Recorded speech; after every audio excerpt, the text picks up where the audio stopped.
বন্ধুরা, বাড়িতে যদি কখনো ব্যাঙ ঢুকে যায় তাহলে আপাত দৃষ্টিতে এই ঘটনাটিকে আমরা সাধারণ বিষয় বলেই গণ্য করি। কিন্তু আপনারা কি জানেন যে বাড়িতে এই ব্যাঙ ঢোকার মধ্যেই এক গভীর তাৎপর্য লুকিয়ে রয়েছে? আমাদের মনে হতে পারে যে ঝড় জলের রাতে অথবা বর্ষাকালে ব্যাঙ আসা একটি স্বাভাবিক বিষয়, কিন্তু প্রাচীন পুরাণ ও নিমিত্ত শাস্ত্র মতে ব্যাঙের এই অপ্রত্যাশিত আগমন আমাদের জীবনে বয়ে আনতে পারে বড় কোনো পরিবর্তন। এ যেমন একদিকে হতে পারে কোনো শুভ সূচনা, যেমন ধরুন অপ্রত্যাশিত আর্থিক লাভ, নতুন সুযোগের আগমন, অথবা এই বিষয়টি বড় কোনো আগত বিপদের পূর্বাভাসও হতে পারে। তাই বাড়িতে ব্যাঙ দেখলে অবশ্যই সচেতন থাকুন। সাধারণ ঘটনা বলে এড়িয়ে যাবেন না। হয়তো রান্নাঘরের কোণে বা বারান্দায় বা পুজোর ঘরে বা একেবারে আপনার বসার ঘরের মেঝেতে এই ব্যাঙের উপস্থিতি লক্ষ্য করা যেতে পারে। আপাত নিরীহ এই ছোট্ট প্রাণীটি কী করে আমাদের জীবনের গতিপথের ইঙ্গিত দিতে পারে তা আজ এই ভিডিওর মাধ্যমে আপনাদের সামনে আলোচনা করব। তাই বন্ধুরা, ভিডিওটি অবশ্যই শেষ পর্যন্ত দেখুন এবং দেখার পর যদি ভালো লাগে তাহলে অবশ্যই লাইক, কমেন্ট এবং শেয়ার করতে ভুলবেন না। নমস্কার বন্ধুরা, ভক্তিমূলক কথা চ্যানেলে জানাই আপনাদের সকলকে স্বাগত। বন্ধুরা, আশা করছি ঈশ্বরের আশীর্বাদে আপনারা প্রত্যেকেই ভালো আছেন এবং সুস্থই আছেন। বন্ধুরা, কখনো কি ভেবে দেখেছেন বর্ষাকালে বা ভেজা স্যাঁতস্যাঁতে আবহাওয়ায় ব্যাঙের আনাগোনা বাড়ে? তবে বন্ধুরা, অন্য কোনো সময়ে যখন চারপাশ শুকনো অথবা বিশেষ করে রাতের অন্ধকারে যখন সবাই ঘুমিয়ে পড়ে, তখন যদি হঠাৎ আপনার ঘরের মধ্যে একটি ব্যাঙ এসে পড়ে, তাহলে কি সেটা কেবলই একটি সাধারণ প্রাকৃতিক ঘটনা? না বন্ধুরা, নিমিত্ত শাস্ত্র মতে এই ব্যাঙের এরকম অপ্রত্যাশিত আগমন কোনো না কোনো অলৌকিক সংকেত বহন করতে পারে। হিন্দু শাস্ত্র ও পুরাণ অনুসারে ব্যাঙকে অনেক সময় ভগবান ইন্দ্রের বার্তাবাহক হিসেবে দেখা হয়। বিশ্বাস করা হয় দেবরাজ ইন্দ্র যখন বৃষ্টির মাধ্যমে কোনো বার্তা প্রেরণ করতে চায়, তখন ব্যাঙ তার প্রতীক রূপে আবির্ভূত হতে পারে। আবার দেশে বিভিন্ন প্রান্তে এমন লোকবিশ্বাসও রয়েছে যে ব্যাঙের আগমন ঘরের ভেতরকার স্বাভাবিক স্থিতিকেই নষ্ট করতে পারে। এর অর্থ হতে পারে পরিবারের কোনো সদস্যের রোগ, অসুখ, আর্থিক ক্ষেত্রে অপ্রত্যাশিত ক্ষতি অথবা কোনো শত্রুর ওপর ফাঁদের ইঙ্গিত বহন করে।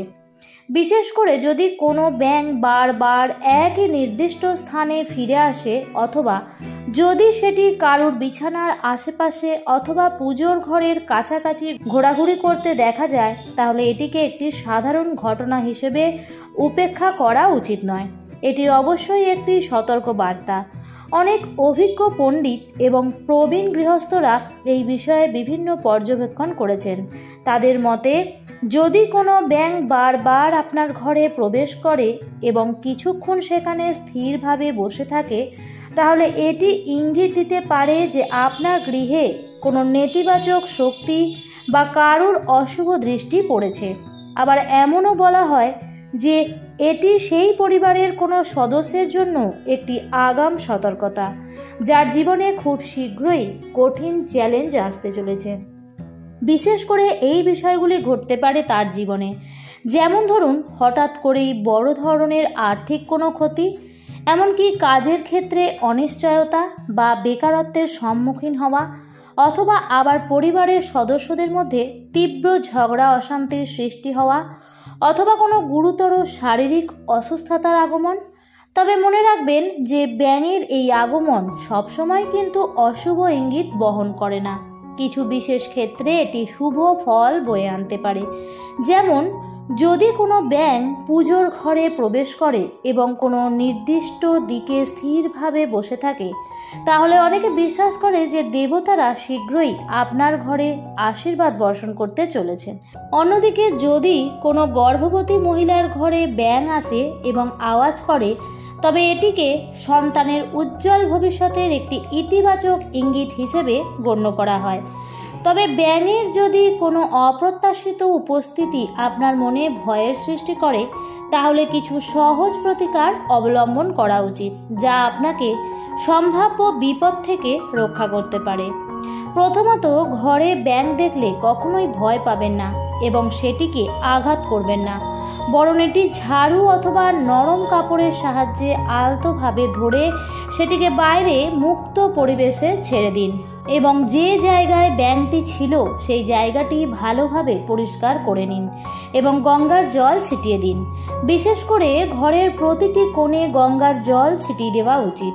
সন্ধ্যাবেলায় ঘরের ঠাকুর ঘরে একটি প্রদীপ জ্বালান এবং লক্ষ্মীনারায়ণ দেবের কাছে এই প্রার্থনা করুন যে ভগবান আমাদের গৃহে যেন কোনো রকম অশুভ শক্তি প্রবেশ করতে না পারে, আমাদের সকল বিপদ আপদ থেকে রক্ষা করো। বলা হয়, ব্যাঙ আসার পরবর্তী 3 দিনের মধ্যে একটু কালো তিল, 7টি লবঙ্গ এবং সামান্য ধনে গুঁড়ো একসঙ্গে মিশিয়ে জ্বলন্ত আগুনের মধ্যে নিবেদন করলে ঘরের সমস্ত অশুভ প্রভাব হ্রাস পায়। আবার শাস্ত্রমতে শনি ও রাহুর অশুভ প্রভাব থাকলে ঘরে ব্যাঙের আগমন বেশি করে হতে পারে। তাই শনিদেবের মন্দিরে গিয়ে সর্ষের তেল অথবা সর্ষের তেলের একটি প্রদীপ নিবেদন করে আপনার গৃহের শান্তি কামনা করতে পারেন। বন্ধুরা, আমাদের গৃহ কেবল একটি ইট, কাঠ বা পাথরের তৈরি কোনো স্থান নয়, এটি আমাদের শক্তি, বিশ্বাস এবং আশীর্বাদের ক্ষেত্র।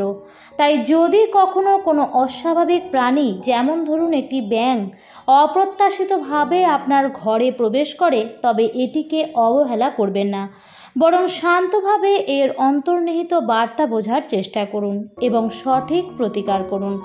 মনে রাখবেন, সচেতনতা এবং সঠিক পদক্ষেপ গ্রহণের মাধ্যমে আপনি আপনার পরিবারকে বড় ধরনের কোনো বিপদ থেকে রক্ষা করতে পারেন।